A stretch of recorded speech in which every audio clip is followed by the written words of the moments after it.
Hello friends, आप सबका स्वागत है मेरे यूट्यूब चैनल पे जिसका नाम है इंग्लिश लवर्स। और दोस्तों, अगर आपने अब तक मेरा चैनल सब्सक्राइब नहीं किया है तो चैनल सब्सक्राइब कीजिए और सब्सक्राइब बटन के सामने जो बेल आइकन है उसको भी प्रेस कीजिए ताकि नए नए वीडियोस के नोटिफिकेशंस मिलते रहेंगे। तो दोस्तों, आज के इस वीडियो में हम पढ़ने जा रहे हैं प्रीपोजिशंस ऑफ प्लेस और वो प्रीपोजिशंस है इन, एट और ऑन। दोस्तों, इससे पहले भी मैंने एक प्रीपोजिशंस ऑफ प्लेस पर वीडियो बनाई है जिसमें मैंने यही प्रीपोजिशंस इन, एट और ऑन समझाने की कोशिश की है, लेकिन वो वीडियो में ये जो प्रीपोजिशंस है ये कुछ अलग कॉन्टेक्स्ट में, कुछ अलग सिचुएशंस में कैसे यूज करते हैं ये मैंने सिखाया है। आज के इस वीडियो में हम यही प्रीपोजिशंस कुछ डिफरेंट कॉन्टेक्स्ट में, कुछ डिफरेंट सिचुएशंस में कैसे यूज करते हैं ये समझने की कोशिश करेंगे। तो चलिए दोस्तों, आज का वीडियो शुरू करते हैं।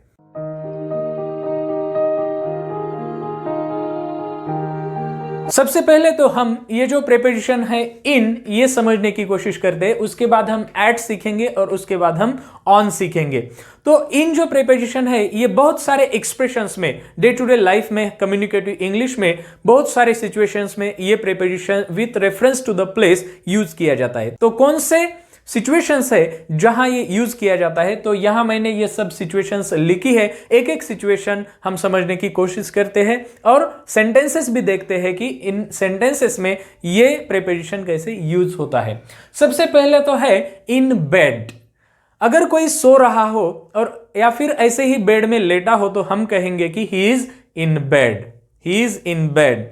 Okay, for example, you go to somebody's house early in the morning, that person is sleeping. You ask somebody else in the house that where is John?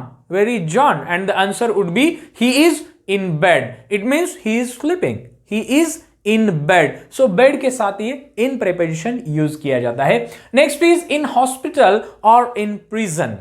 In hospital or in prison. For example, we say David's father is ill.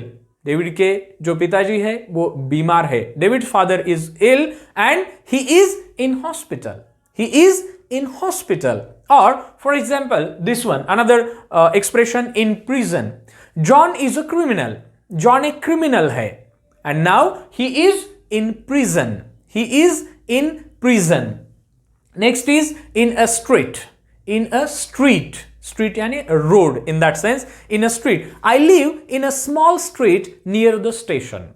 I live in a small street near the station. Next is in the sky. In the sky. The sentence can be like this. Do you see dark clouds in the sky? Do you see dark clouds in the sky? Or another sentence, I like to look at the stars in the sky at night. I like to look at the stars in the sky at night. In the sky. Next is in the world. In the world. The sentence can be like this. Which is the largest city in the world? Which is the largest city in the world? Or another sentence. Which is the longest river in the world? Which is the longest river in the world? Next is in a newspaper or in a book. In a newspaper or in a book. The sentence can be like this. I read about that accident in a newspaper. I read about that accident where? In a newspaper. Or I read about Einstein, the famous scientist. I read about Einstein in a book. In a book. Next is in a photograph or in a picture. In a photograph or in a picture. The sentence can be like this. You look sad in this photograph. You look sad in this photograph. Or I see a red car in this picture. I see a red car in this picture. Next is in a car or in a taxi. In a car or in a taxi. For example, the sentence can be like this. Did you come in your car? Did you come in your car or did you come in a taxi? Did you come in your car or did you come in a taxi? Next is in the middle of. In the middle of. The sentence can be like this. There is a big tree. There is a big tree in the middle of the garden. There is a big tree in the middle of the garden. तो ये सब expressions है जहां preposition in with reference to the place use किया जाता है. Next जो preposition है, प्रेपोजिशन ऑफ प्लेस, वो है एट. एट का प्रयोग हम सेंटेंसेस में with reference to the place कैसे करते हैं ये हम सीखते हैं. यहां कुछ एक्सप्रेशंस लिखे हैं. इन एक्सप्रेशंस में बहुत बार एट का प्रयोग as a preposition with reference to the place किया जाता है. कौन से है ये एक्सप्रेशंस? तो सबसे इंपॉर्टेंट और बहुत बार यूज होने वाला है एट होम. तो जब भी हम ये नाउन यूज करते हैं होम, तो with reference to the place हमें यही प्रेपोजिशन यूज करना चाहिए, एट होम. फॉर एग्जाम्पल, आप पूछोगे वेयर इज जॉन, जॉन कहाँ है? तो आंसर क्या होगा? अगर वो घर में है या घर पे है तो आंसर होगा he is at home, at home, और आई एम एट होम, और they are at home. Okay, तो होम के साथ एट प्रेपोजिशन ही यूज किया जाता है. ऐसा नहीं कहते कि ही इज इन होम, ये गलत है. He is at home. Okay, next is at work और at school. For example, somebody asks where is Amit. Okay, where is Amit? So we can say that he is at work. At work means he is in his office. Okay, he is somewhere working as an employee. तो हम कह सकते हैं कि he is at work. और there is some student and हम कह सकते हैं कि he is at school. At school, as a student he studies there. So he is at school or she is at school. Next is at university or at college. For example, when we say that Helen is studying law at university. Helen एक student है और वो law की पढ़ाई करती है, कानून की पढ़ाई करती है. कहाँ करती है? यूनिवर्सिटी में करती है. लेकिन यहाँ प्रेपोजिशन कौन सा यूज करना चाहिए? एट यूज करना चाहिए, एट यूनिवर्सिटी. और Helen is studying law at college. At college or at university. Next is at the station or at the airport. Okay. For example, हम सेंटेंस ऐसा कह सकते हैं कि do you want me to meet you at the station. क्या आप चाहते हो कि मैं आपको स्टेशन पर मिलूं? क्या आप चाहते हो कि मैं आपको एयरपोर्ट पर मिलूं? एट द स्टेशन और at the airport. In the same way आप कह सकते हो at the bus stand. Do you want me to meet you at the bus stand.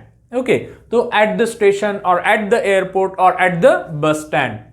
Next is, ये बहुत इंपॉर्टेंट है क्योंकि बहुत बार हम इसका प्रयोग सेंटेंसेस में करते हैं. कम्युनिकेटिव इंग्लिश में हम ऐसा बोलते हैं.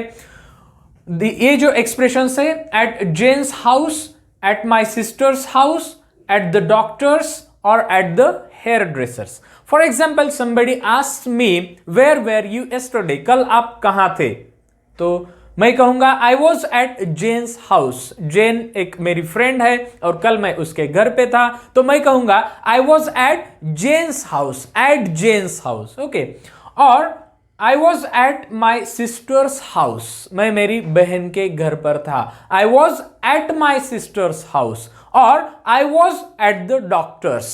Okay, where were you yesterday? I was at the doctor's. कल मैं डॉक्टर से मिलने चला गया, तो I was at the doctors. Next is I was at the hairdressers. कल मैं मेरे बाल कटवाने गया था, तो मैं कहूंगा I was at the hairdressers. Hairdressers. Okay. Next is at a concert or at a party or at a football match. At a concert. Concert means program, generally musical program. तो सेंटेंस आप ऐसा कह सकते हो, there were many people at a concert, और there were not many people at a party. Okay, और there were many spectators. Spectators, one who watches. Spectators at a football match. तो ये जो एट प्रेपोजिशन है, ये इन expressions में use किया जाता है.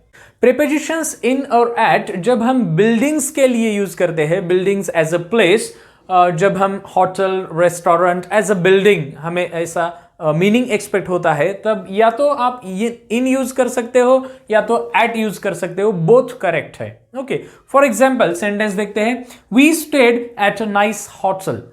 अभी यहां ये जो होटल है, ये hotel as a building expect कर रहे हैं, हम एज अ बिल्डिंग देख रहे हैं इसको एज अ प्लेस, तो हम एट अ नाइस होटल कहेंगे.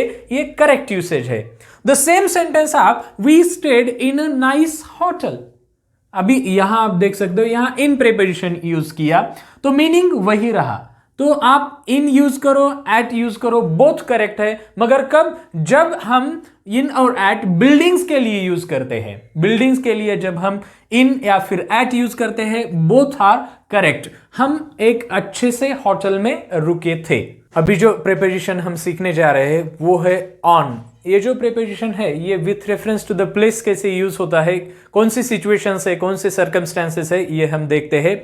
सबसे पहले तो ये जो एक्सप्रेशन है on a bus, on a train, on a plane, ये हम समझने की कोशिश करते हैं। ये बहुत ही कंफ्यूजिंग एक्सप्रेशन लगता है क्योंकि जो नॉन नेटिव स्पीकर्स होते हैं, जिनकी मदर टंग इंग्लिश नहीं होती, उनको अक्सर ये कंफ्यूजन होता है कि हाउ कैन यू से on a bus, on a train और ऑन अ प्लेन, क्योंकि वो उनकी मदर टंग के हिसाब से ऐसा कहते हैं कि ऑन अ बस मतलब बस के ऊपर, ऑन अ ट्रेन मतलब ट्रेन के ऊपर, ऑन अ प्लेन मतलब ऑन प्लेन के ऊपर, ऐसा सोचते हैं कौन? Non native speakers.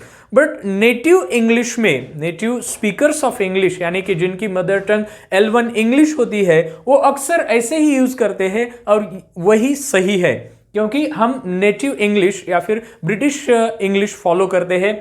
तो on a bus, on a bus, on a train, on a plane. अभी कुछ सेंटेंसेस देखते हैं और समझते हैं। For example, I can say I travel to work on a bus. I travel to work on a bus. Okay, मेरा जहां काम है वहां मैं कैसे जाता हूं? बस में जाता हूं। जब मैं ऐसा कह रहा हूं हिंदी में बस में जाता हूं, लेकिन अगर आप कहोगे इन अ बस इंग्लिश में तो वो गलत होगा। तो आपको कहना होगा on a bus I travel to work on a bus, or I travel to work on a train, or I travel to work on a plane. That is correct usage. या फिर आप ऐसा कह सकते हो, did you come here on a bus? आप यहां बस में आए क्या? लेकिन हिंदी में बस में आए क्या, लेकिन इंग्लिश में did you come here on a bus? Did you come here on a train? Did you come here on a plane? यही सही है। या फिर और एक सेंटेंस हम देखते हैं, are you hungry after your journey? कोई जर्नी करके आया है और हम उसको पूछते हैं कि are you hungry after your journey, और वो कहता है कि no, I had a meal on the train, I had a meal on the train. Okay, और I had a meal on the plane.